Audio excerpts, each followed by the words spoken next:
Welcome back to Backcountry BSing. Another episode for you. This is a big one. This is a big one. Mr. On the Trail graciously agreed to come on and talk to us. Yeah. So I feel enlightened. I feel special. Yeah, Darwin's pretty legit. Easily the biggest guest we've had on the show. Yeah.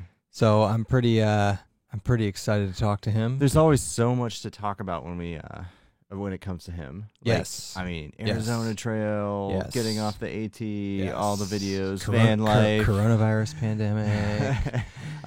Where to begin? We're not going to be able to cover everything. I know, and I told myself for this one, we're only going to do a little bit of coronavirus, but we'll see where it goes. Okay. We'll see where it goes. All right, let's get into it. Let's get him on. Hey, man. Thank you so much for taking the time to talk to us. We really appreciate it. Yeah, I'm glad I got to do this. I mean, I guess this is kind of a weird turn of events. Yes. Like, Yeah. I was totally not going to be able to do this because Yeah. of how busy I was. Yeah. But now, since none of us can do anything. I know.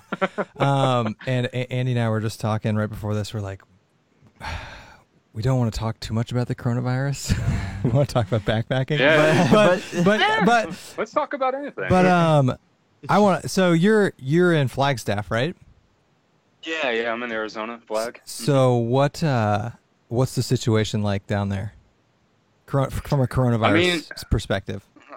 I mean, it's pretty mundane. I mean, it's everything's pretty much shut down, just like anywhere else. It's a small mountain town. I don't know if either of you guys have ever been to Flag, but it's a pretty small little like college mountain town. Obviously, the colleges are out, and that's the main driving force here. And then it's kind of like the closest big town to the Grand Canyon. It's where a lot of people stop. You kind of have to come through Flag to go to the canyon. So, with that now being, they shut the trails down 2 days ago into the canyon. Yeah. And all the visitor centers and everything have closed. So Flag is pretty much shut down. I mean, you go out, you see some locals and stuff riding their bikes and walking the streets. But aside from that, it's pretty desolate, man. Kind of like everywhere. We were supposed to be was it Flagstaff? We were supposed to be in Flagstaff at the end of May. Yeah, we actually currently. Yeah, I know. We have a trip to the AZT. This is something we want to talk to you about. Oh, nice! Hell yeah! Excellent. We'll see. The last week of May, and we're ending our hike in Flagstaff. Yeah. So. Oh, where were you guys going to start at? We were going to start at like the Pine Trailhead area. Nice. And just go because it was we're gonna fly into Phoenix. And then shuttle. We were gonna fly into Phoenix, catch a shuttle to Pine Trailhead, and then like 100 and some miles into Flagstaff. Mm-hmm. But we don't know what the hell's gonna happen right now. Yeah. So is there a reason you guys were gonna do that section over all the other sections? Honestly, it was the from the time of year and the logistics. And please correct us because we figured end of May. It's end of May. We know nothing. End of May. I know. First off, I didn't know they called Flagstaff Flag, so we'll sound like locals when we go there. Well, I mean, some people call it Flag. Only if you're cool enough you call it Flag. I'm just trying to fit in and be cool. We figured it was. End of May, it's too hot to be doing the south passages, right? In the desert? Is that true? I mean, it really all depends on where you're at. I mean, May can definitely get toasty.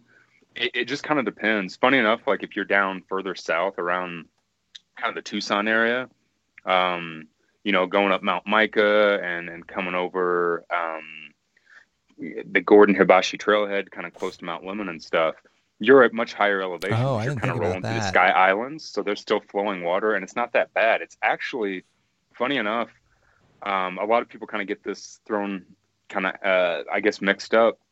The Arizona Trail is really unique because the northern section is actually the drier section than the southern section. Oh, I didn't know that. So there's actually more water down south. Like as you go closer into like the Sonoran Desert, there's more water in the Sonoran Desert than there is up here around Flagstaff in the Coconino National Forest. So, we should have talked weird. to him before we planned this trip. It was really hard logistically to get without renting a car. We didn't want to have to rent a car. and we like not doing loops if we don't have to. So it was hard logistically to get to any other place other than something around Phoenix and ending something around Flagstaff. So actually, what we're doing now, we changed our plans a little bit, is we're flying into Vegas and driving south. Still the same. We're just not flying into Phoenix because it was a little bit easier logistically. But now, like, you don't want to go to Phoenix anyways. Place is awful. We now it's like, so like a week ago, I gave this an 80% chance of happening a week ago. Now it's about 5. Now it's, well, I don't know. I honestly don't know. And we're still going to backpack that week. It's just we might not be able to get. I don't know if they like shut down domestic travel. I don't know. Wait, no AZT for us. Yeah. So it sucks, man. This whole situation is just it's such a bummer, like on a lot of different levels for a lot of different people. For me in particular, you know, everything that I had going on this year, I was supposed to go like from the AT to Peru. I was going to ask you, see my dog is in my Peru hometown off? in Indiana. Is Peru off? I mean, right. We were going to go May. I think the plan was I was going to be doing a showing of my film on May the 2nd in Charlotte, North Carolina at a brewery. And then we were basically going to jump right from there to kind of starting early production on the little short film that I was going to shoot in Charlotte, because the company I'm shooting the film with is based out of Charlotte. Okay. And then we were basically going to get on a plane on May 10th and fly to Peru. And I mean, with how everything's going on, even if they opened everything up, right? Yeah. I mean, you think if we're like 2 weeks behind, like a bunch of European countries, and then like South America is like 2 weeks behind us. Yeah. So at that point, even if everything cleared up here, I mean, everything down in South America could still be really rough, and they might not even want, you know, with America now being like the epicenter for that virus, like they're like, no. Stay your ass. You dirty Americans. Yeah. Right, dude, right. We've got, I saw somebody. So I don't know if you're affected by this, although Arizona, you might be. There is a mass exodus of people leaving New York City right now. And we're seeing stopping people. We're seeing like New York plates pop up in Ohio. And we're like, what the hell? And Phoenix is a big resort town for East Coasters too, so I would think you might see, well, not in Flagstaff, but I would think you'd see that too. But now it's like, I don't want them coming here. I don't know. No, man, it's insane. Where are you guys located at? Columbus, Ohio. You guys are in Columbus? Yeah, really? Yeah. I didn't know you're from Indiana either. Yeah. I grew up in Evansville, Indiana. I used to go to Columbus like once a year. I used to race triathlon. I raced triathlon for 8 years, semi-professionally, and I used to. There was a race up in Sandusky, Ohio. Yeah. At Cedar Point called Rev 3 that I used to do every year. It's a big race for me every year, and I always used to come to Columbus and go through Columbus. And I have a couple friends that used to live in Columbus, so we'd stop through there and see them. It's Columbus, like Ohio. Well, you're from the Midwest. This is great. You can appreciate this. The Midwest in Ohio gets a lot of shit from the outdoor. Well, I mean, to be fair, I give the Midwest a bunch of shit. But it's got some good cities. Cedar Point's pretty sweet. You get on the roller coasters. That's the funny thing, man, is I've done that race. I've done that race 3 times. And every time that I raced, it was always I raced the 70.3, which is a half iron. Oh, nice. Right. And whenever you get there, you've been training and stuff, and you're in the taper to where you're not training, you're letting your body rest so you can race. So getting on a roller coaster is like the last thing you want to do before the race.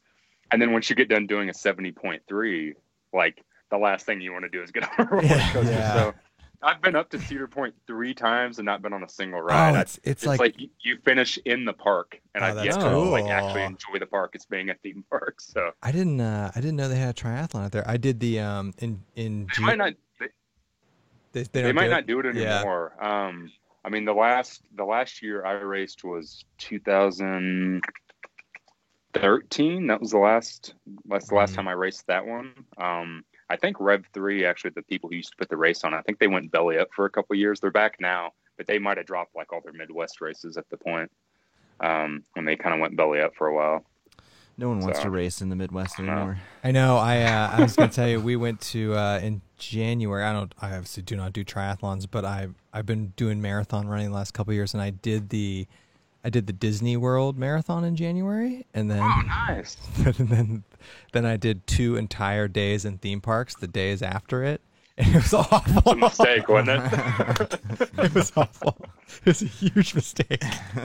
It was on that. Huge mistake. And I'm glad. I mean, I'm just glad though. I'm glad we did it because we got back from that trip in mid-January, and that's when this virus thing started to be like a real thing. Yeah. And then it accelerated like crazy. And like, so I don't know, is Arizona in an official like shelter in place? No, they haven't really passed the shelter in place. Which everybody here wants them to. Yeah. Right. Yeah. It's kind of a bummer, but what's wild is like, all the counties like have shut down and kind of done their own little shelter in place thing. Yeah. All restaurants are shut down. All bars are shut down. Okay, so you're effectively. It's just like shelter in place, but like I guess the governor has yet to just be like, all right, like let's just call it shelter in place. I mean, that's basically what it is at this point. But the Ohio governor was aggressive. We were at aggressive it, over here, and everybody was calling for it. So. Everyone was happy about it. Weird though, because Andy and I, like we just have normal like cubicle jobs, but our entire company just work from home indefinitely forever. So it's really it's good, but it's weird. Like get up and put my PJs on and go to work. Yeah. Oh, that's kind of nice. Yeah, it's kind of nice. But it's weird because there's no end. They're just like indefinitely work from home. And we're thinking at least 2 months. Oh yeah, at least. At least. Yeah.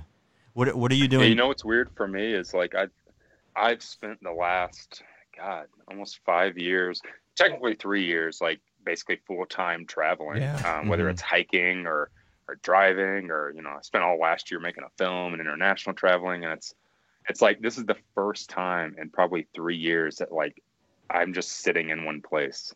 And it's very strange. Like at first it was great. Like when I got back, I had to fly back, which was a whole other story. It was something I totally didn't want to do. It freaked me out. Absolutely freaked me out. And I'm not usually like a person, with the whole virus thing, being out on trail, it was just kind of like anything else, right? Like everybody was like, oh, there's a coronavirus. Same as like, a couple years ago. Oh, there's Ebola. Oh, there's swine flu. So it was, and whenever you do something like a long distance hike, like you're familiar with stuff like, what's it called? Why can't I think of it? Norovirus. Yeah. Norovirus is a real thing on long distance, especially the AT. So when someone's like, it's the coronavirus, like at first everyone's like, can't be worse than norovirus. Yeah. Wow. Right? So that was kind of everybody's mentality out there. And, whenever it got real, and I keep telling everybody this, like it got real. You have to imagine like everybody's sitting at home or at work or something, and you got to see constant updates of it getting real, right? Out on trail, it's not like that. You're hiking, you're not paying attention. It's not like you're looking at the screen the whole time you're hiking. Most time, you don't have signal, especially if you're an AT&T customer, you definitely have signal. And, so every time you flip on your phone, there's like a little thing about like, oh, like there's more cases. And you're thinking like, oh, that's kind of weird. And then the next time you flip open your phone, it's like, hey, like this place is kind of suggesting maybe a state of emergency. And you're like, that's really weird. And then the next time you flip on your phone, it's like all hell is broken loose. Right. Everybody's losing their mind. Everything's shutting down. And you're in the middle of nowhere, standing on top of a mountain, like, what the shit am I supposed to do? Yeah. Well, so it's weird. Like, there's so many people that are being like super judgmental right now about hikers that were out there, hikers that maybe are still out there. But like the thing that those people don't realize is like it's easy to say that stuff because you got to watch it develop. Yeah. Mm-hmm. But like being a hiker on the trail, it's a totally different situation. It's just like it comes out of nowhere, and it's you're not just watching it roll in. It's just all of a sudden everything's fine, and then boom, it blows up. Yeah. And it's like, oh crap, what do I do? How do I get off the trail? How many more miles do I have to hike out? How many days is it going to take me to get to a place to where I can, I got to call somebody now. How long is it going to take them to get to me? Where can I get to get off the trail? And it's the thing that sucks about it is there's so many people that were being judgmental about it, that are still judgmental, that don't understand. Like you can't just like, instantly get transported off the trail like, by some magical retractor beam, right? Like, and go back home. Like there's a lot of logistics that come into that. So yeah, it got really weird really quick. And then, from going from that to where even the day that I got off the trail, the day before I got off the trail, everything, there was still talk about it, but everything was still somewhat normal. You still saw people. Nothing was shut down. Like I was in Franklin, North Carolina, the day before I got off the trail, and like nothing, there were people talking about it, but there was no, you know what I mean? There was no like, right. Oh, this is the end of the world, like apocalypse. Like we should all hunker down feeling. And then, you know, when I got off of the trail, my buddy Benny came and picked me up because he lived about 3 hours from where I was close to. And then like, I remember like driving into, like going to his house and going through his hometown and everything just being shut down and like a post-apocalyptic town. I was like, what the hell is going on? Oh, that's creepy. So, and then, and then being in an airport and trying to like get on a plane, and there only being like 6 people on a plane, and everybody's got like wide eyes and terrified and looking at each other like we're all going to stab each other. It was just like, this is not, you know, doing that normal everyday life is one thing, but like going from trail situation where you're like, you know, everything's peaceful and everything's zen and you're kind of in your groove, to going straight to that, it was like super jarring, very, very awkward. For sure. So did you have any of those like panic moments once you got back where you're just taking your temperature all the time?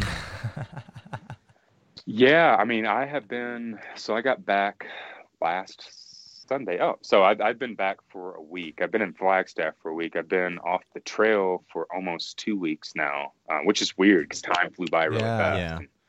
Sitting around not doing anything, usually time moves by slow, but for me, it's just been like moving quick. And yeah, I mean, I just went outside yesterday for the first time since I've been back, just to step outside and get some fresh air. But I have not like went out of that door since I got here because it just freaked me out. Yeah. It's like one thing of, you know, everybody's telling you that and social distancing, but whenever like you're in an airport, like I had a layover for like an hour at Dallas. There was nobody in that airport. I got off of the plane and it was just like empty. If you've ever been to the Dallas airport, it's a busy ass airport. So it was really off-putting. And then I flew straight from there into Flagstaff, and like the Flagstaff airport was basically just shut down. Yeah. Like all the lights were off and stuff. We landed. Oh my God. And like all the lights are already off in the building and stuff. You know, get my box that I flew with, and and it was creepy. It was definitely awkward. So what was the because I know you're out on the AT and your service is spotty, so like how much time lapse, like did you turn on your phone one day and it was like the ATC has shut down the AT, and then were you just like get the hell out of there? Like how did that work? So what happened is I put out a video this past Tuesday, and I tried to kind of explain it loosely, but didn't want to go too in depth with it because regardless of like, you know, your opinion of what you tell people and how things are, you know, people are still going to say what they want to say and believe what they want to believe. So I tried to deliver as much information as I could without dragging on with this story. Right. So whenever I flew out to the AT, I flew out a few days before I started, and I started on March the 10th. Again, you know, like there was some talk like, oh, there's this thing called coronavirus. Yeah. But at the time, you know, just like everybody, I'm sure, was like, oh, yeah, Ebola. Oh, yeah, bird flu. Oh, yeah, everything else that like everybody's been told for years and years and years. And I try to be somewhat of a logical person. You know, I need some sort of fact or need somebody to like hit me in the face with something to really show me that like, hey, this is serious. So, you know, I flew out of Phoenix that day. The Phoenix airport was pretty normal, still busy. Yeah. I saw one person in that entire airport that had like a face mask on. And if you ever do like any international flying or anything or fly a lot, you'll see typically a lot of people with face masks on, whether there's a virus or not. So I was like, oh, that's kind of weird. Maybe people are just taking precautions. Cool. Get there, got picked up by my buddy. We went to his hometown for a couple of days and hung out to kind of decompress before I started hiking. Everything was fine. Nothing was shut down. Nobody was talking about it. Got to Dahlonega, Georgia, which is the closest town next to Springer, where a lot of people kind of start their hike. Everything was fine. Nothing was shut down. Nobody was talking about it. Get up to Springer on March 10th. Everything was fine. Nobody's talking about it. And, you know, started hiking, got to Nell's Gap, which is your kind of your first contact with civilization. Right. You start PAT. It's about 34 miles into the trail. And again, everything was fine there. Nobody was saying anything, talking about anything. I heard like a toilet paper joke. Right? Used to at this point. and then I heard this couple talking about they were some college kids and they were out doing a section hike. And I'm sitting there out on the patio and eating a pizza, and I wasn't going to stay the night. I was going to keep hiking for the day. And I heard them talking about how they were going to get off there. They were on spring break and they were just hiking a section from Springer to Niels, and they were going to get off there, but they had seen hearsay that they were going to close classes at the college that they went to, and that they were going to extend the break. And they're like, well, if that's going to, we're just going to hang out here for the night. And if that's the case, then we're just going to keep hiking on the trail. And that's it. Like, that's all anybody said about it. And then when I got to Franklin, North Carolina on day 5, that's when things kind of seemed, it wasn't panic. It wasn't like everything's shutting down. This is a massive thing, but there was talk, right? There was, I think Elmer's, which is a really old historical hostel that's in Hot Springs, North Carolina. He closed. He's like an 80-year-old man. Mm-hmm. So I guess like just with the talk, he went ahead and closed. Right. Yeah. And there was that talk because I have some friends that started a hostel this year in Franklin. And I stayed with them and they were like, did you see that Elmer's closed? And I was like, no, really? And they're like, yeah. And, there's other people that are talking about like if this thing blows up and it gets out of hand, like hostels might have to start closing. And they were kind of worried about that, right? They were talking about it. Yeah. I wouldn't think about that because you got people coming in all over.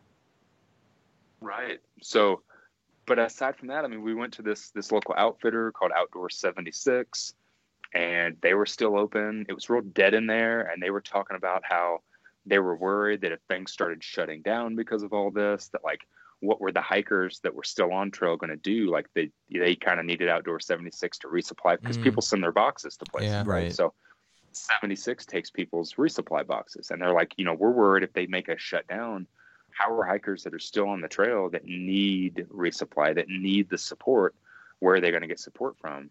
And I had a little conversation with the guy that runs it. And then again, everything just felt fine. Took a zero the next day to hang out with my friends, kind of an unplanned zero, just because I wanted to spend some time with them.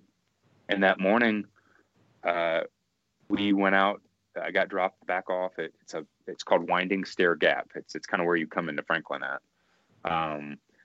And I took off hiking. We said bye to each other, gave him a hug, took off hiking, and like got in about 10 miles up onto a spot called Wyabald.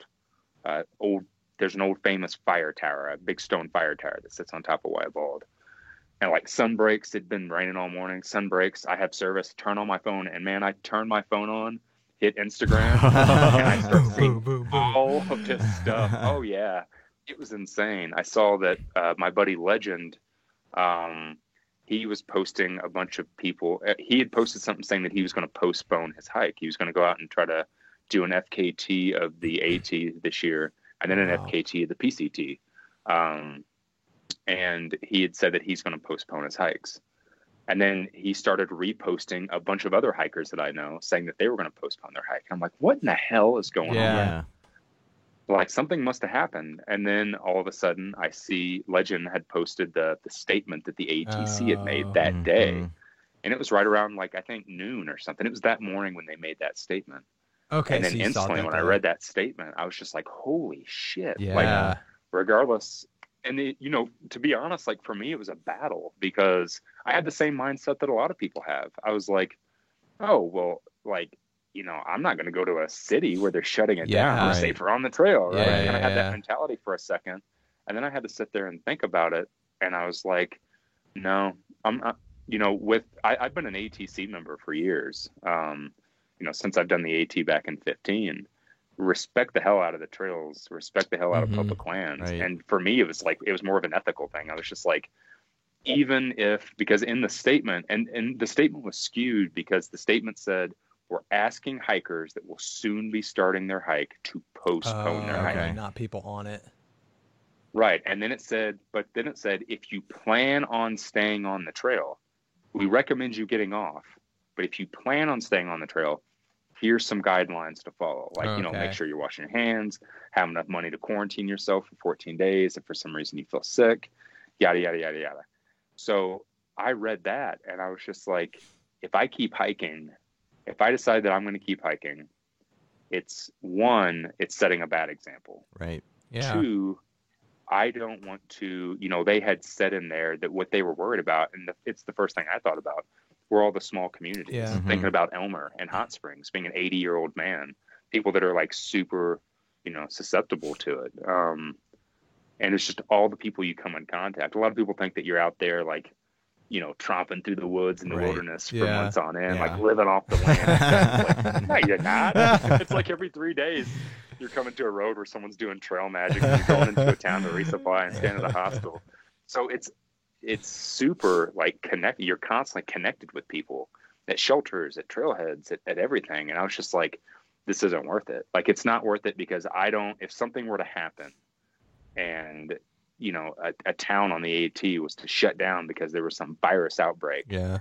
I don't want to be responsible for that. I don't want to be, one, I don't want to risk myself.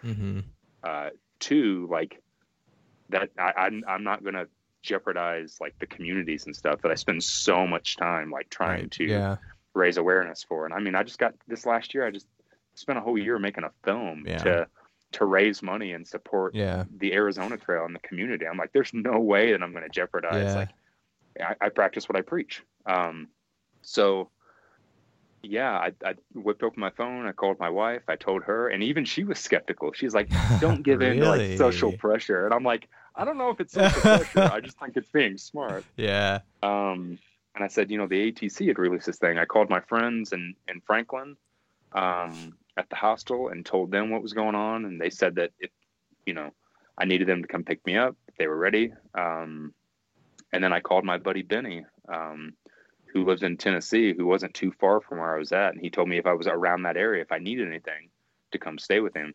So I called him up and said, hey, can you meet me at the NOC in North Carolina? Can you meet me tomorrow morning? I'm going to get off the trail. And even he was just like, what's going on? Wow. And, I mean, it was that quick. And I camped that night. There was a couple hikers that were camped around the shelter that there were some in the shelter. There was one camped outside, and I basically spent that day, and I hated doing it because when I was on the PCT in 2018, there was so much fear mongering. There always is on trails. People are like, don't go into the Sierras. Like, people are dying in the Sierras. Don't do it. You need ice axe and crampons and snowshoes, and, you know, and it gets out of control. So, but I was trying to do my part, and I had made my decision to get off trail. I was trying to spread that to other hikers. And just like, and the wild thing is how nobody knew. Like, I'd see a group of hikers. I'd be hiking down the trail and come up on a group of hikers taking a break. I'm like, have you guys seen the statement that the ATC put out? Or I said, do you guys know anything about the trail and what's coming up and stuff? And they're like, oh yeah, we saw that the NOC is going to close tomorrow. And I said, yeah, I saw that, but have you seen the statement that the ATC put out? And they're like, no. Everybody I came into contact with, no, they had not seen that at all. Well, I mean, we watched your video and it was excellent. Looking back, how good of a decision was it for you to get off that trail? Looking at the spread of this thing, it was a great decision. And, you know, for me, it was trying to think about the other thing that I took into account, and what I told a lot of hikers when where I was going with that is I tried not to be fear-mongering, right? I tried not to be like, get the hell off the trail. Right. Yeah. But what I tried to I tried to be logical with them, and I said, hey, the ATC is suggesting that people get off the trail. I've heard of a couple places closing. Is this your guys' first hike? And everybody would be like, yeah, it's our first hike. I'm like, all right, just know that if you stay on the trail, it's gonna turn into a logistical nightmare. One, we were only like maybe 40 miles from entering the Smokies. Once you go into the Smokies, like there's one way out. It's up at Newfound Gap. And if they shut down the Smokies, the road to the Smokies, you're kind of screwed. Right after the Smokies, there's Standing Bear. If they shut down, you're screwed to Hot Springs. If Hot Springs shuts down. So it was going to become, that was my big thing. And what I thought about a lot is, if I plan to stay out here and everything starts shutting down, which it did, it's going to basically going to become impossible to hike, and then it's unsafe, and then it's irresponsible, and then it's just, and that's really what it comes down to. It's just respecting the trail. I think there's a lot of hikers right now that are, luckily in the last week, a ton have got off, but there's still a couple like holdouts out there. They're out there. And you know, what it is if you talk to any of those hikers that are still out there, they're all new hikers. And it's because when you start a long distance hike and you start your first hike, it's this thing that you've saved up all your money for. You've put your life on hold, and you've quit your job, and you've given your entire life to walk, you know, from terminus to terminus. And it's your goal, and it's what you're going to do, and nothing is going to stop you from doing it. So the idea of getting off trail is like, it doesn't even make sense. It's like, no way. Like, you'll have to chop both my legs off and my arms, and I'll have to drag myself by my teeth to get to the end. It's just not so. But once you do that hike, once you do your first hike, and you continue kind of in the long distance hiking community, you realize, and for me, it was like realizing about halfway through my first hike, is it's more about the community. It's more about the people that support the trail. It's more about the other hikers that are out there. It's having respect for the thing that you're out there enjoying. It's practicing what you preach. You know, it's saying that, like, I love this thing. Well, it's also standing up for that thing and respecting that thing. And I think a lot of those new hikers just don't have that mindset yet. So they're seeing all these people freaking out. They're seeing all these people bashing them and shaming them. And it's having the reverse effect. Those hikers are being like, well, screw you. You're not out here. Like, I'm not getting off the trail. Piss on you. And that's what it's doing. It's making, and that's where it's the wrong attitude to get so angry with them and tell people that they're wrong and that they're doing the wrong thing. They're being ignorant and shaming them, because all that's going to do, it's like if you tell someone not to press the big red button, what do they want to do? They want to press the big red button. And it's the same thing. So it's been really difficult to watch that, and then watch this weird thing. You know, I've had to sit here for a week and kind of like swallow my pride a lot. I have let it out a little bit and and made comments here and there, but it kills me. It kills me to watch the community divide, and it kills me. The hiking community will never be the same after this. It'll never be the same, because people are going to really show their colors. People are going to show how much they care, how much they don't care, who supports who. And it's just like next year, hell, this year, if all this clears up in a month and everybody goes back out there, it won't be the same. There's that love and that respect for each other won't be there. It scares the hell out of me. There's a big saying right now amongst a lot of people that, like, in times like this, we need to be thinking about we and not I. And it crosses over to everything. I could not imagine quitting my job. Oh, I know. Saving up thousands of dollars. I know. And this literally hit, like, you're a week into the trail. I know. Like, it's awful. Could you, and then can you imagine how much of dick you look like if you're still out there? I know. Like going into these towns. But that's the thing. It's like, they're not thinking about it that way. They're not thinking about it that way. And here's the other thing that a lot of people don't realize is those towns, and I love them to death. I love those hostels to death. I love Trail Angels to death. I love all of them because they've supported me over the years. They've helped me complete my hike. But you got to think, like right now, economy, bad, right? A lot of small businesses, hostels, resupplies, restaurants are in fear of shutting down. Well, those small towns depend on hiking season. All these hikers absolutely. I didn't think about that. I mean, all those hostels all those hostels. So you're going to have hostels, you're going to have restaurants that are not, they're not going to encourage people to get off the trail. They're going to say, hey, come on in, we'll take care of you. I did not think about that. That sucks because it's spreading the wrong message. And then it's making that, it's giving that hiker validation and being like, well, they don't want us to leave. They want us to come into the town. I never but they're not that. thinking about, and I've watched that. Like I've spent a whole week again, biting my tongue a lot, watching that banter back and forth between people, just thinking like some of you people just aren't realizing the actual situation that's going on here. Yeah, this is interesting because we're not in the long distance hiking community. No, we're weekend warriors, very much. So we're just seeing. We're pissed about our 7-day trip to Arizona being up in flight, like a 6-month through hike. I know, man. Just I don't know. So many. It's awful. I tried to say it in my video. I know what it's like. There was a particular hiker, and I won't mention their name, but they were out there, and they're an influencer, right? They have a bit of a following, and they were out on the trail, and they were a holdout. They were deciding not to get off the trail, and it was crushing me to see that person because it was their first hike. They were, they're trying to be a spokesperson for the trail. They're trying to inspire people. They're putting out media, and then it crushed me to see that person not thinking about the we, right? Yeah. Thinking about more than me and being an influencer for the community.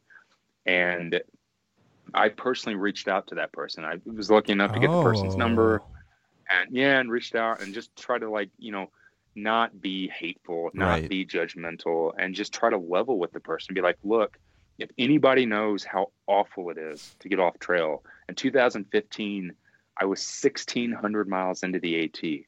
And I had to get off the trail, 1,600 miles, and had to call my hike in 15. And it crushed me. It ate me up. It went through post-trail depression like you wouldn't believe. It's what made me start my channel. It's what made me start all of this, was because I needed a way to cope with it. Right.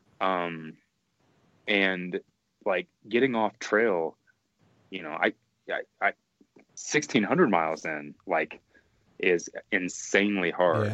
And just 100 miles in, 50 miles into a trail, it's insanely hard to get that far and feel like, hey, I'm going to do this.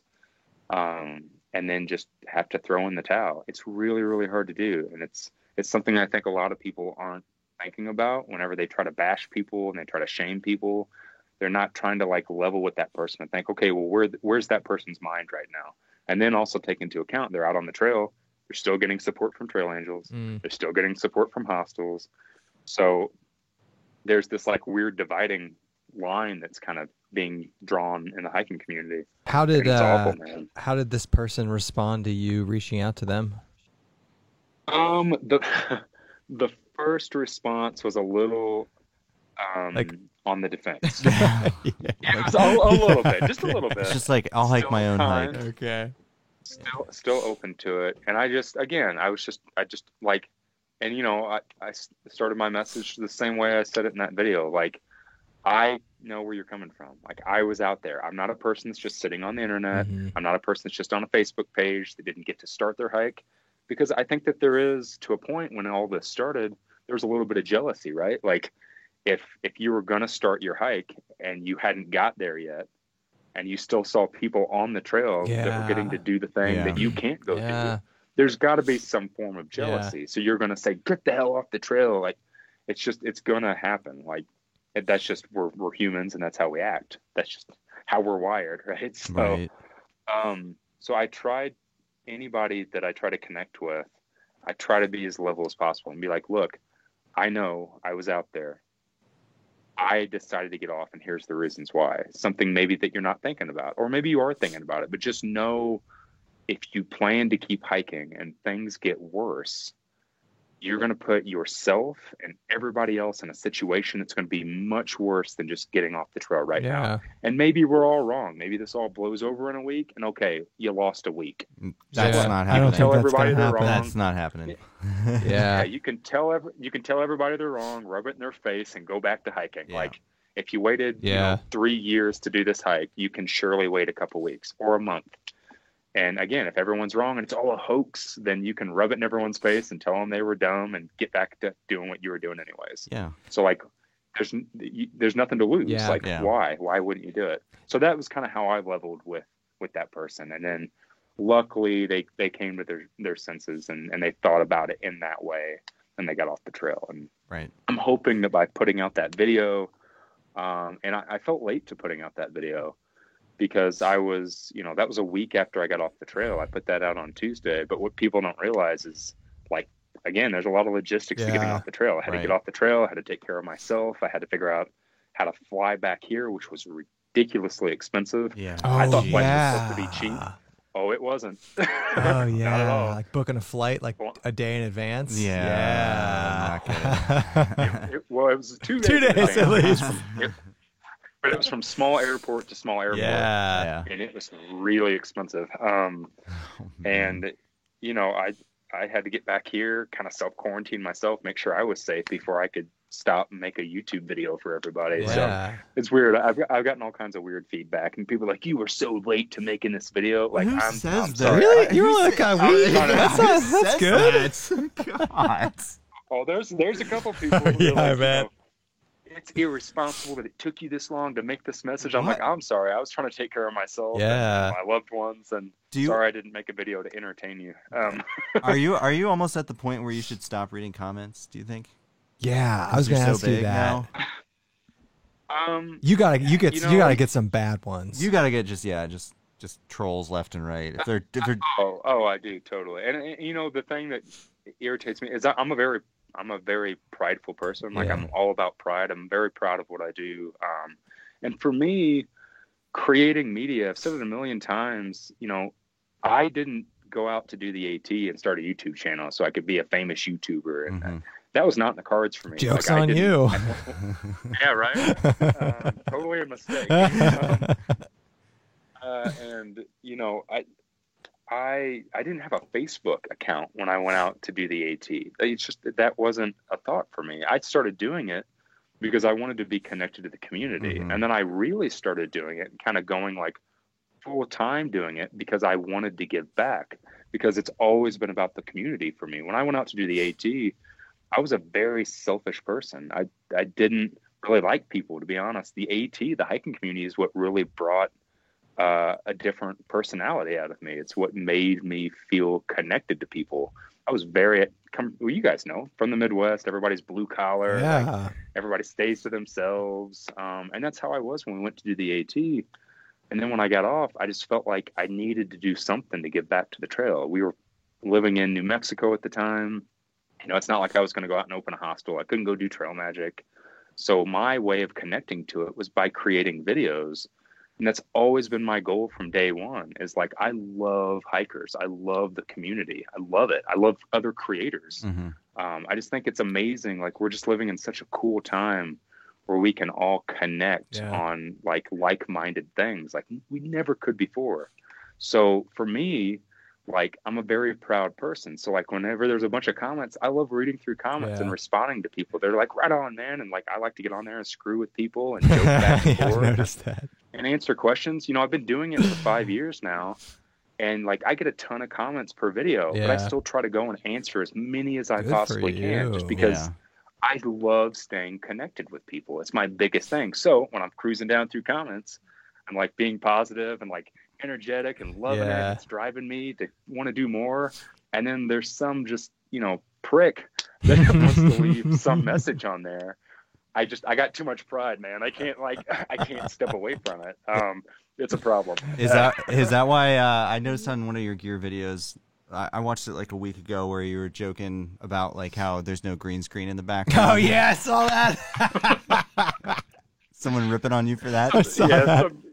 Some dude's like, that's right. What was it? What was the original comment? Yeah, every once in a while, I'll throw a smart ass joke in a video. Yeah, that's funny. And most people don't get it. Most people know what I'm talking about. But for me, I'm just like, ha ha ha. My own like little joke to myself. Yeah, it's so weird, man. You know, it's weird for me because I'm just not like that. I'm not wired that way. I don't try to base an opinion or have any feelings towards something that I have no frame of reference on. If I've never met anybody, I've never talked to them like this, like, how can I make an opinion about them? Right. Yeah. How can I make claims against them? Like, that's just that. I think that's one of the biggest things that's wrong with our world. It's like, we're all so self-righteous, and we think that like we know best, and like, I'm going to tell you how I feel, and even though I have no clue what the hell I'm talking about, no frame of reference of what I'm talking about, and that stuff drives me nuts, man. That's my biggest pet peeve, is people making comments and making statements on things that they have no frame of reference on. It drives me up a wall. So yeah, sometimes I can't help but to answer a comment. Man. But I gotta start. I was like, we're like a 25th of your size, and we get them. I can only imagine the ones you get. And I should be better than that. And no, you're having fun with it. I spend most of my time trying to be as positive of an influence as I possibly can on people, because again, like for me, and it's the thing that drives me nuts, because those people that are leaving comments, those people that want to base opinions, they've never met me. They don't know who I am. They don't know what my motive is. Right. So it's like when people leave a comment saying something like, you're just doing it for the money or something like that. Like, bud, you have no idea how much money I pay every year to public lands and like how much I give back to as much as like, that's my whole driving force. If you took that away, like, trust me, I used to be a machinist and tool and die maker by trade. I could make a lot more money going back to doing that than I am making YouTube videos for people. I do it because I love to share media and I love the community. Like, that's my driving force. And then over the past year, I've kind of turned a leaf with that and been like, okay, well, if I'm going to be doing this, if I'm going to be a positive influence for a community that I love, I want to raise as much awareness and as much money and as much attention as I can for the things that I love and the things I care about.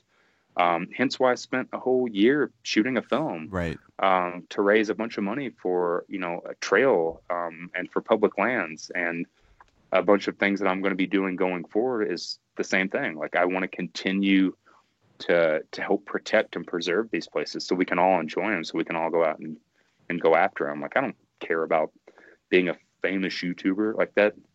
I hate the term YouTuber. It drives me nuts. I can't stand it. Can't stand it. I thought it was pretty sweet. I bought your documentary, and I didn't realize at the time. First off, you could have charged a lot more than $7. By the way, I was like, "This is only $7. This is like a professionally made video. This could be on Netflix." I thought it was cool. It went on sale yesterday. I didn't realize you're giving half the proceeds to the AZT. I thought that was sweet. Yeah. So every showing that we've done, we've given 100% of the proceeds back to awesome. the ATA. That's sweet. That's so nice. And then the film, the whole point with the film from get-go, from like whenever I kind of came up with the whole idea for it, whenever I started to dream of the whole project, is that whenever we released it online, I wanted to give 50% of every penny made on the film to the ATA. And then after a year of doing that, I'm just going to give the film to the ATA for them to make 100% of the proceeds. That's really I didn't know that. Yeah. That's awesome. Yeah. Yeah. Actually, the director, Matt, who's in the film, he didn't know that until about a couple months ago. I kept telling a bunch of other people, but never told Matt that. That's funny. And then the other, it's funny, like speaking of trolls, I had some troll whenever I posted something about like 50% of the proceeds when I posted on YouTube when the film came out. Some dude's like, yeah, but where's the other 50% going in your pocket? God. And I'm like, no, actually 10% is going to Vimeo for hosting it. And then I paid about 5% for processing fees. And then the other percentage, which I guess I haven't really talked about it. I've talked about it with close friends and people that know me. But the other percentage, the whole goal from the get-go was to take that other amount of money, put it into an account, and then that money is going to fund the next film project that I'm going to start at the end of this year. Wow. So this is the first time I've actually publicly said that. Boom! You heard it here first. Yes. Yeah. That's funny. That's awesome. Yeah, I mean, I never wanted to, and I haven't to this point of doing it. It's now 13 and a half months of working on the film and having it done and all of that. I've not made a penny off the film, and I don't want to make a penny off the film because the next film project is also going to be going back to public lands. It's going to go back to raise money for public lands. But Colorado Trail film? Colorado Trail film? No, man. Yeah. I know. Are you still planning on doing that this year with everything going on? I know it's in your plans, right? Yeah. Yeah, I mean, the plan as of now is to fly out for Calgary in Canada on, I won't give the exact date because that gets weird. Yeah. The end of June.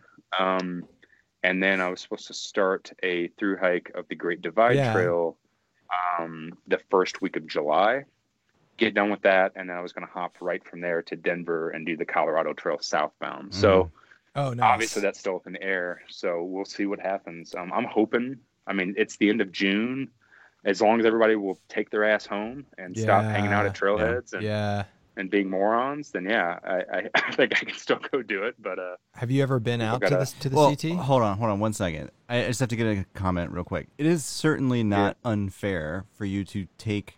Dude, to get paid from the documentary that you made. I like how we backed up. Okay, like that. I just want to I know. That is not unfair. Those are man hours. We know how hard it is to produce high quality video content. Like those are man hours. You should definitely be compensated for that. Yeah.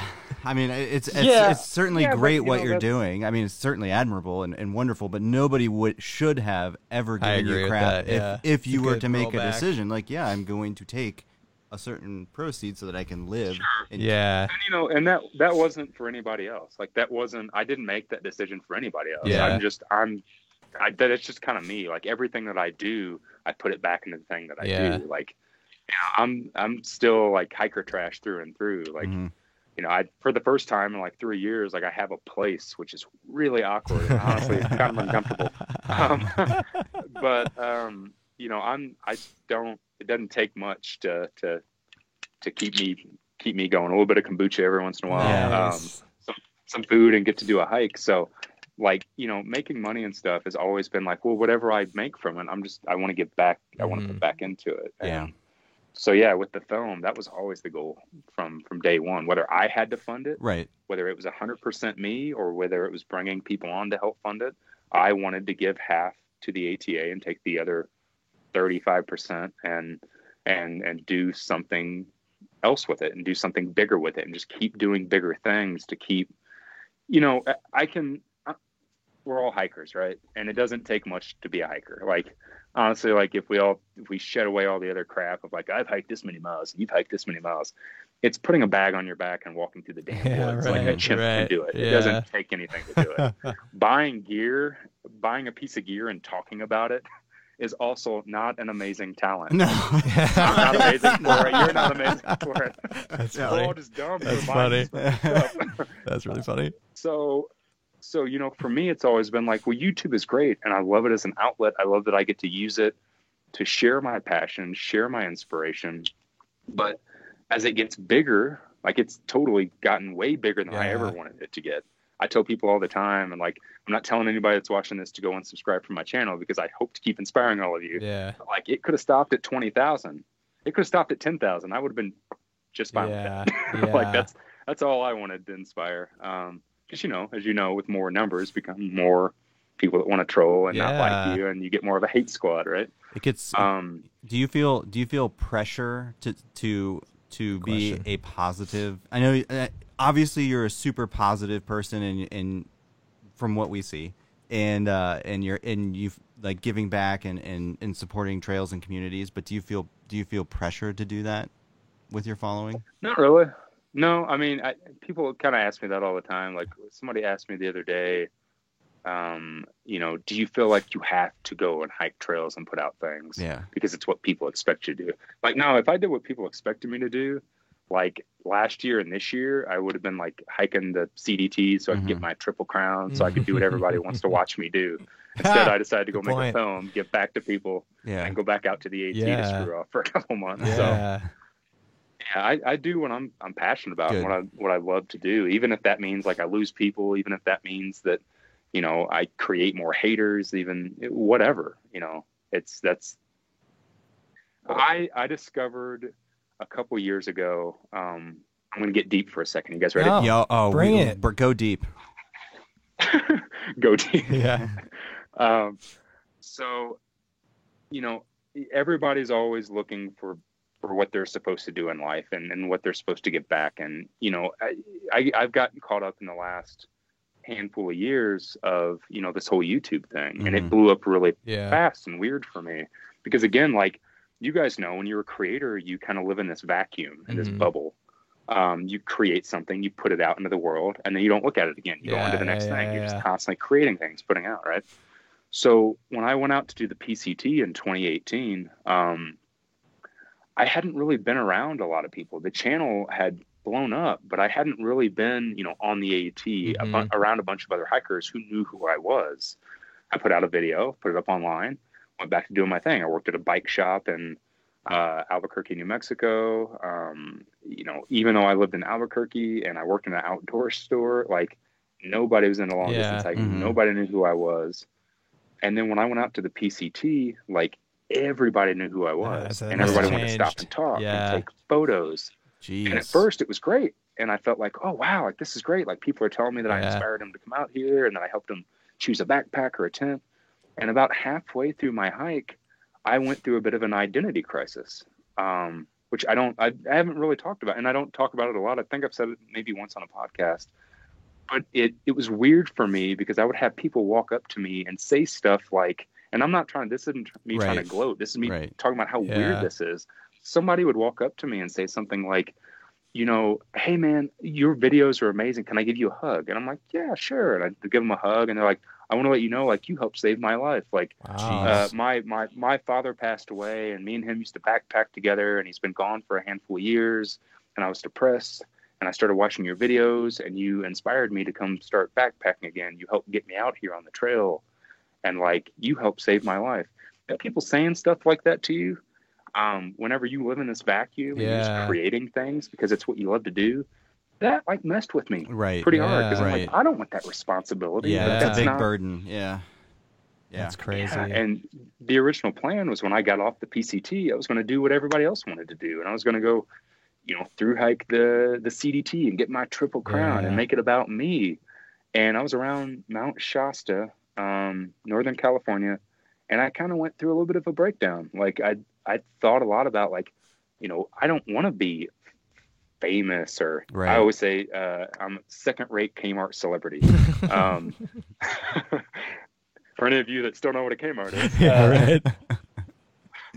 So I didn't want that. I don't want to be responsible for that. I didn't want to be stopped every 5 minutes and have a photo taken of me and stuff like that. Yeah. And I battled with it for a couple of days. And that's when I made the decision. And I kind of had this thought. I was like, you know what? Like, I've tried for years. Like I used to own a restaurant. I owned a restaurant for 8 years, a pizza restaurant. I owned a recording studio for a little bit. I used to race triathlon. I'm a machinist, tool and die maker by trade. I was a spinning instructor. Cycling, spinning. Oh yeah. You just glossed over a lot of things really fast. But I won't let you finish. We'll let you finish this. Yeah, keep going. That's like a fraction of the things that I've done. And I've tried all of these things, and like there's this whole Midwest mentality of like, you get a career and you have a family and you leave a legacy behind, you have a kid and stuff. And that was never really in the cards for me. And I tried all these things to try to be quote unquote successful at, and I could never really find my place. And then I had this totally change of mind while I was out on the PCT. And I was like, I'm never going to go to the moon. I'm not going to find the cure for cancer. I'm not going to run for president and change the world politically. Like that's not in the cards for me. That's not who I am. So what can I do to change the world a little bit? Like just one person. And it's like, oh, I can turn on a camera and I can be positive and I can try to bring awareness to something that I love. And for some reason, some very awkward ass reason, that changes someone's life. Yeah. Like that person that talked to me on trail. And that's when it clicked for me. And it became all about, from that point forward, it became about other people. It became about trying to be as positive as possible. Even if that means like being cheesy and move my hands around, move my eyebrows around and acting like an asshole on a camera. It was, and I do, and I own it. If that brings a smile to somebody's face and that like helps them turn their life around and that helps them choose what backpack to buy and get out on a trail. And if that little thing changes their life and sets them down another path, I've somehow changed the world. Like I've somehow, goofy enough, I've done that. And that's always been my goal from that day forward. Like that's why I wanted to do the film. That's why I wanted to give back. That's why I wanted to do the things that I'm supposed to be doing this year that I can't do right now. That's why I'm going to start production on another film at the end of this year. That's why I started a media company. at the beginning of last year, Outdoor Evolution. It was all to give back to other people and to make myself kind of this outlet of somewhat positivity. And obviously that comes with a downside of people being like, I don't like him because he's a cheese dick. It's my favorite thing that anyone's ever called me. And my buddy Geared Up's watching. Oh yeah, somebody once called me a cheese. I don't like that guy because he's a cheese dick. When I read that, I instantly owned it, and I'm like, you know what? I am a cheese dick. I like that. I've loved that ever since. Dude, that's funny. No, that's awesome. Like Andy and I. That's if that isn't goddamn inspiring, I don't know what. Yeah, is. we got onto YouTube 2-3 years ago, and it was purely like. We were watching a lot of YouTube, and we were backpacking a lot, and I was like, let's give our hand at this. Let's just make some videos. Let's just see where it goes. We bought a GoPro at REI, and this year we've had people come up to us like at the trail and email us and be like, hey, like me and my wife are backpacking now because we watch your videos. Or That's awesome, isn't it? Yeah. It is awesome. Yeah. It is it is by far the best thing about doing this. And we're small time, but we still we reach people and they come up and they tell us that, and I'm like, that is incredible. That is why our whole thing is we want people to get outside. This world would be a better place if more people spent more time outside and less time inside. And just not right now. Not right now. No, not right now. Yeah. Stay inside right now. Stay inside. Yeah. Good call. Social distancing. But we have people we were literally at a month ago. We were at a tiny little local spot an hour away, and Andy and I were getting our gear out of the truck, and this car comes down, looks at us, squeals on the brakes, does a 180, flips back around, pulls in the parking lot, and this old married couple gets out and is talking to us like, hey, we were watching one of your videos and we wanted to come out this weekend. And we're like, that is freaking awesome. Yep. That's awesome. That's what it's all about. Yeah. That's what it should always be about. The power of YouTube. Sure. And we were like that before we were YouTubing, and we were just watching YouTubers backpacking. That's how it kind of impacted us too. Yeah, it motivated us to do more backpacking. And that is just so freaking cool to have someone tell you. We've never had someone tell us we saved their life. We're not to that power yet. It was insane. The first time anyone ever told me anything like that was in 2017. This is before I'd hiked the PCT. I love telling this story because it legit freaked me out. Yeah. And I said something about being called a cheese dick. My buddy Geared Up thinking that was really funny. He was there for this story, and he still likes to remind me of it every once in a while. I went out to PCT days in 2017, and it's right, I was right in between. I put out a couple of videos that had kind of taken off, and everything had started blowing up, and numbers started moving quick from one video, and we were about to go full time, and I was basically about to quit my job at the bike shop. We were going to travel full time, something I had wanted to do for a long time. Yeah. And I went out to PCT days. It was in August of 2017. Flew out there. I still thought nobody, right? There was a bunch of people who knew where I was out there. And we're sitting outside of the Cascade Locks Ale House in the back. They have this patio. Shout out to Jules and Shelly. I hope you guys are doing good. That's my family. I love. Nice. Yeah. Shout out to Jules and Shelly at Cascade Locks. Sitting out back, and I'm having a beer with a couple of southbound hikers that were coming through, and we were just chatting about the trail. And we're all sitting around this table, and the back door flings open, and this lady, almost like a cartoon, jumps out of the door, and she looks around, and she makes eye contact with me, and she goes, "Oh my God, you're here." And I was like, "Hey." She walks up, and she's like, "Can I please give you a hug?" It was an older lady. She's probably maybe in her late 50s or something, maybe early 60s. She's like, "Can I give you a hug?" And I'm like, "Yeah, sure." She gives me a hug. My buddy Geared Up snapped a photo, and he still has it. He likes to send it to me every once in a while just to screw with me.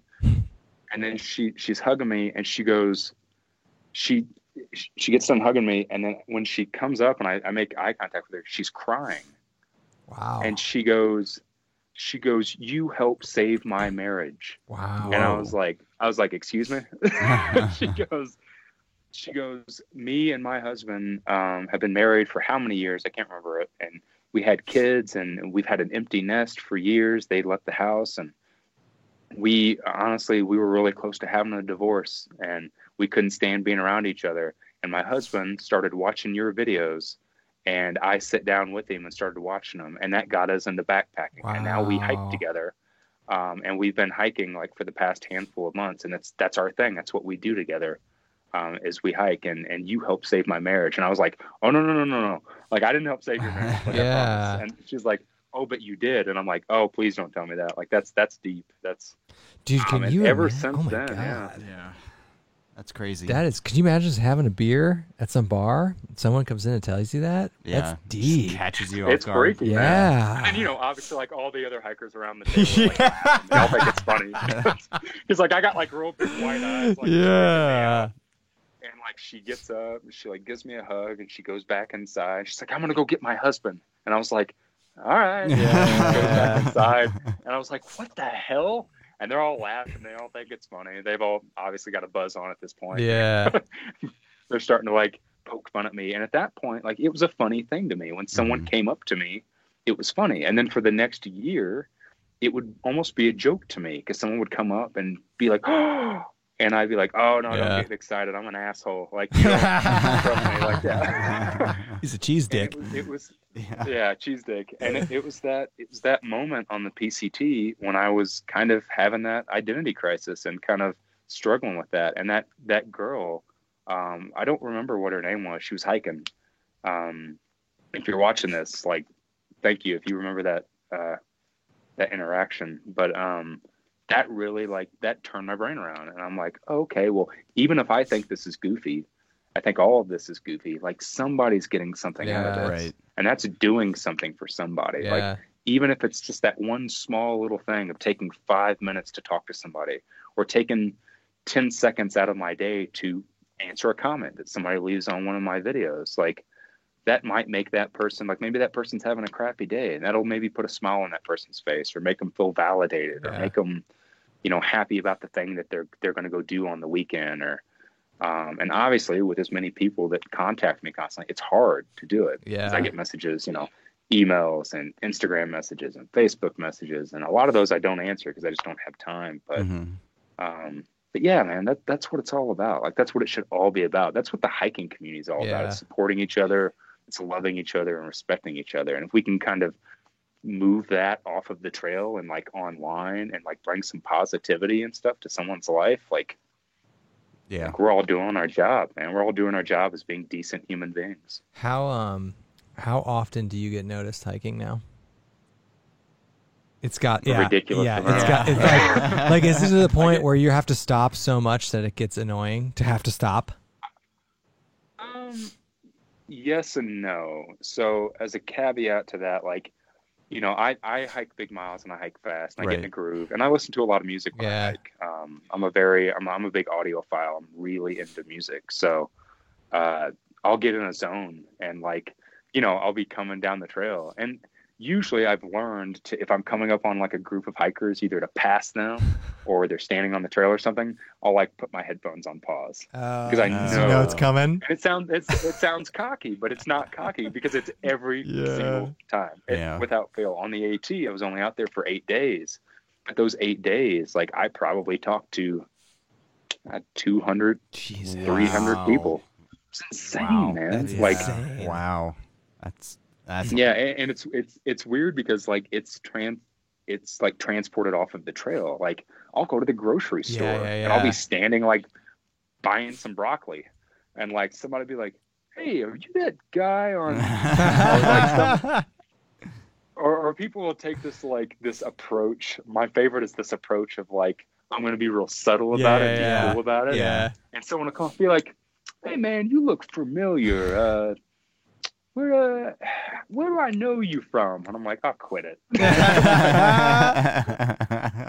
and I'll play back every once in a while. I'll be like, "I don't know, man. Like, I don't know. I'm from Indiana. Or, like, no, that ain't it. And they're like, do you do videos on YouTube? And I'm like, oh yeah. Or sometimes I'll be like, no, but I get that all the time, dude.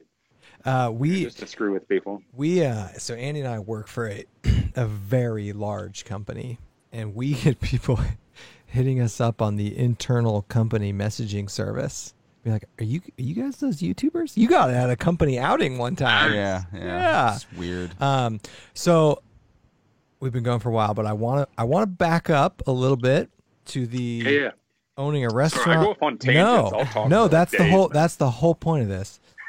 I want to know about your life leading up to hiking the AT. So I heard machinist, restaurant, spin triathlete, spin instructor, bike shop. Dude, so like, what was the tip of the iceberg? So you're from Indiana. So then, how did you get from Indiana to where you to hiking the AT? Oh God. So I am from Evansville, Indiana, second largest city in Indiana. Not much. That's not saying much. Right. Very hardcore blue collar. It's just the same as anywhere. Same as where you guys are. Blue collar, Midwest. We work for a living. We die for a living. It's just, that's what you do. Right. And I'd done a lot of stuff. Whenever I was 18 years old, I decided to open a restaurant. It was in 2013, opened a restaurant, went into partnership with family and opened a pizza restaurant. It was a pizza place and blues bar called Talk of the Town, Brick Oven Pizza and the Blues. And did that off and on for about 8 years. Wow. Working with family is awful. Especially when you're business partners. So that's why I say I worked off and on for about 8 years. There was like periods where I would leave for 6 months. I'd just be done with it and like I don't care about my half. I'm out. Leave for 6 months, come back. Leave for 6 months, come back. And let's see. Before that, I'd worked in a ton of different restaurants in the restaurant industry. And then I got married when I was 21, and bought a house, did that whole American dream thing. And in that time, and being married and having a house and like a span of 5 years, so I eventually got out of my side of the pizza place, stopped doing it, and instead I went and opened up a recording studio. And had that. It was like a part-time thing. Is this still in Indiana? Hobby. Huh? Is this still in Indiana? Yeah. Okay. Yeah. So we bought a house, and basically the only reason we bought a house was to build the recording studio. Because we were in an apartment at the time, and I was thinking about, getting some commercial space to have the studio. And I'm like, well, if we buy a house, I had some people convince me, like, well, if you buy a house, like it's cheaper, and that whole scheme. That's funny. And that you believe and listen to. So we bought a house, and that had all the essentials to be able to also have a recording studio based out of the house. So the entire basement was finished, and that got turned the live room and the recording room, the sound booths, all of that stuff. And I did that off and on, again, kind of part-time, more like a hobby, for about 2 years. And in that time, I was also racing for 8 years. I raced triathlon, semi-professional, which is the fancy way of saying you have sponsors, but they don't pay for anything. Right.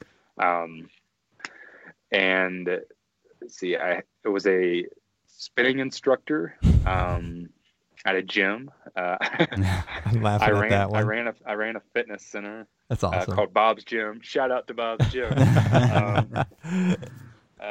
Ran that fitness center during the day, and then before my shift and after my shift, I would do 2 spin classes a day. So I was a certified spinning instructor while I was racing. It was kind of like cross training. It was like, extra way to make money with the thing that I'm already doing. And then I somehow fell into being a machinist and tool and die maker. I was randomly working in the gym, and I had this customer or this member that would come in every day, and he'd screw with me. He'd tell me dirty jokes. He was this older guy, and he owned a machine and tool and die shop where they built injection molds for like Chrysler, Volvo, stuff like that. You guys are familiar. You guys are from the Midwest. Oh, yeah. Oh, yeah. Most people, you say, like, I'm a tool maker. They're like, you mean like screwdrivers? Like, no, bro. So he randomly offered me a job one day, and I had an apprenticeship and learned how to work with metal. And then I ran a lathe and a mill for about 2.5 years. Okay. And then we were kind of to this point to where I was racing Tri, and had the recording studio part-time, worked at the machine shop full-time. And we had a house. Me and my wife had never really wanted kids. We're just not kid people. So, we had bought the house, we had careers, we had all the toys, and we were traveling every weekend. We were doing races, or we were doing backpacking trips. And we were just kind of to that point. It's like, okay, well, we have this house. We're never here. So what do we do now? Like, we just do this until like the day that we die. Like, we just have a house and we just come and go. And it kind of got to this point of we were just ready for a change. And I'd known about the AT my entire life. I did the Midwest boy thing. I was in Boy Scouts, backpacking, hiking. Did that a lot when I was a kid. Fell out of love with it. Played music a lot in high school. Became like a big, typical musician burnout kid in high school. Nice. Got over that quick. And then we got back into backpacking. And on weekends, like I said, we would go backpacking. And I'd kind of thought about the AT. And we had some friends that had went out and hiked a section of the AT. Totally didn't know what they were doing, took way too much crap. And when they got back, they were just jacked on it, telling us about this, the whole time that they had. And they had met thru hikers. They had met some people that were thru hikers. And I'm like, what's a thru hiker? And they're like, oh, well, they hike from point A to point B, and they do the whole trail. And I just thought that was nuts. Like, I knew about the AT. I knew that it was there. I knew that you could hike the whole thing. But I don't think I had ever really understood the concept of a thru hiker. Right. And they're like, we found this documentary, and this documentary is called Trek. And it's about these 4 guys that hike the AT. You should check it out. So we rented it from the library. We watched it. And like, it was after watching that documentary, I was just like totally hooked. Yeah. I'm like, oh, this is what we're doing. This is 100%. happening. Yeah, they made the doc in like 2001, I think. It's really great. If anybody out there, like, it's old at this point. It's definitely a little outdated with some of the info that's in it, but it's the biggest thing that really inspired me to want to go out there. It's called Trek, Trek. And we made this decision that we're not only going to go hike the trail, but let's completely change our lives. Like, let's travel, let's go do something. So we decided to, not only we're going to do it, let's sell like 95% of the things that we own. Let's get rid of the house. Let's sell the studio. Let's do all this. And let's basically not put our life on hold and go do the trail, but let's completely change our life. When we get off the trail, let's move somewhere we've never been, and let's start over. So we just kind of like jumped off at the deep end hard. Wow. Got rid of the house, got rid of all that, put a couple things in storage, and then we took off. Damn. Did the trail. That's awesome. Yeah, got 1,600 miles in, and then I cracked a tooth. Took a tooth out on and off, which is pretty awesome. Oh, nice. I contracted a week before. Got Lyme disease, didn't you? Yeah, it's a form of Lyme. It's called ehrlichiosis. Okay. It's basically Lyme's disease, except you don't get the big bullseye rash. Oh, so that's I had no terrifying. Wow. It's awful. Apparently it was a rare case. Usually only dogs and cats. You're a lucky man. So, yeah, man. I felt like a superstar. I'll never forget the doctor coming into the room. They had done some blood work on me. He's like, well, we got good news and we got some bad news. And I was like, all right. He's like, well, the bad news is you have a form of Lyme's disease. And I was like, oh, that sucks. And he's like, yeah. And I was like, well, what's the good news? He's like, well, the good news, well, I guess it's not really good news. It's interesting news. He's like, it's a form of Lyme's disease called ehrlichiosis, and it's really rare in humans. And I'm like, oh, yay. Yeah, right. Yeah. Do I want a prize? Yeah. So with that, and then I cracked the tooth. We got off the trail for like a week so I could get my tooth pulled. I was just going to get it pulled and keep hiking. We found out that my wife's grandmother had just a handful of days to live. Okay. She was passing away, and we had made a pact that the only thing that would take us off the trail, that we would stop our hike and go back home, was if a loved one passed away. Right. Her grandma wasn't doing well in the first place in health. So it was just kind of like a 1, 2, 3 punch. And we got off the trail, went back, buried the loved one, got the tooth taken care of, healed up from having ehrlichiosis. And then we didn't really have enough money that year to return to the trail. Mm-hmm. So we jumped in our van and we basically headed west and landed randomly in Albuquerque, New Mexico, and basically with nothing but what we had in our van, and started fresh there. But whenever I got kind of went off on a little caveat. Oh, you're good. When I got out that's to awesome. the trail, one of the things that we used to prep were some of the first people, kind of circling back around, right? Kind of the first people that were on YouTube making through hiking media. Yeah. So you had Joe Brewer, who's now Backcountry Banter. Yeah. Oh yeah. You had Loner on the AT. Mm-hmm. Shout out to Loner, awesome dude. And Redbeard, who Oh, had just yeah. done the AT. Yeah. And he was making some of the first, That's right. here I am sitting in front of the camera, moving my hands around, showing my gear, talking about it. Right? Yeah. Like the thing that we all do now. Yeah. He was kind of the first person Yeah. doing that style of video. So those are the cats that really inspired me. And when I got off the trail, we were kind of sitting around in Albuquerque, and I'm going through hardcore post-trail depression. Right. Nobody in Albuquerque really even knew what the hell the AT was. Mm-hmm. Like, nobody was into hiking. And I just kind of had this thought, like, I need to kind of get some of this off my chest. Mm-hmm. And I'd had a friend on the AT that was like, you should start a YouTube channel and do gear reviews. And I was like, no, like, that's the absolute last thing I'm ever going to do. And I had a GoPro that I had picked up, and I turned it on one day, and I just kind of started talking to it, and was like, I'm going to make a video. And I made a video. And I had done something before that. I had made a video of me and my buddy Mike back in Indiana that was a professional cyclist, and I interviewed him. I just shot this video because I just bought a GoPro. I was like, I want to shoot something with it. So I shot this interview. I think it's still on YouTube. It's like the first thing I ever uploaded. Nice. Yeah, it's pretty cool. And then we were sitting in Albuquerque, and I was like, I'm just going to shoot something. So I turned on the camera, and I shot a little video of me talking about my gear. And it was great. It was like super, like, I got to get a lot off my chest. Yeah. I got to just talk about something. And then, a while went by. Nobody ever watched it. I sent it to a couple friends. And then, like, one day, man, like, somebody commented on that video and said, like, oh, great video.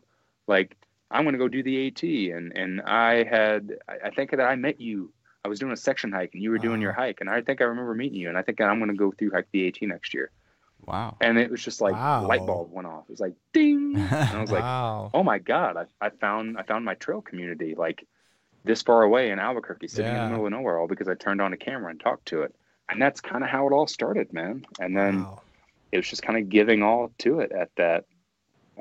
Did it for a little bit, and it didn't really go anywhere. We went back out to the AT less than a year later, finished up, and I filmed all that, put that on YouTube. And one day I was going to go off and do a section hike of the CDT in New Mexico. And I didn't have a video to shoot, as I was going to try to put out a video every Thursday. Right. And it was always going to be a gear review. And I was like, I talked about everything. And I was like, I don't know what the hell I'm going to make a video on. And me and my wife were talking, and she's like, just go out to the trail and just turn the camera on and just start talking. Yeah. I'm like, start talking about what? She's like, I don't know. Just go talk. I'm sure something will come out. You'll figure something out. So I went out there, put the camera up, turned it on, and I made a video where I explained how the AT ruined my life. I made a video called How the AT Ruined My Life, which is what made everything do what it did. Yeah. I went out to go through hike this section of the CDT and didn't have any service for days. And when I finally had service, I called my wife to come pick me up for this trailhead. And she's like, have you checked your YouTube channel? I'm like, no. She's like, you really should. She's like, it seems like it's getting a lot of traffic. And I was like, yeah. Jeez. Get back, and everything just like clustered up. It was really wild, man. And then that was just, it just kept rolling with it, kept doing it. And yeah, it's been pretty nuts. Dude, that's inspiring. Yeah. As people who make videos, that's very cool to see your path of where you came from and where you're at now, and giving back to the community. That's awesome, dude. Yeah, that's sweet. Yeah, I also think it's cool that I look forward to like more of like the projects, more of the documentaries. Well, definitely the next one for sure. So we'll wrap this up here. We've already kept you for an hour and a half. This goes fast, doesn't it? Oh wow. Yeah. Isn't that crazy? It's crazy. Yes, that's what happens when I start talking. No, this was great. I'll burn days talking. You're a very good conversationalist. Yeah, and that's not an easy skill. Thank you so much for talking to us, man. I really appreciate it. Yeah. Yeah, man, absolutely. We're very excited to see what you're doing this year. Yeah. I'm hoping all your trips come together. Andy and I have done part of the Colorado Trail, so I want to see you on the Colorado Trail. Yeah, I'm hoping you guys can get out here, man. I know. If you guys do come out here, and for some reason I'm still here. Yeah, we'll let you know. If I don't get to do the Peru thing and stuff, and I'm waiting to go up to Canada to do the GDT, let me know if you guys are coming out. Yeah, I'd love to do some hiking with you. Yeah, for sure. We will let you know, sir. Other than that, stay safe.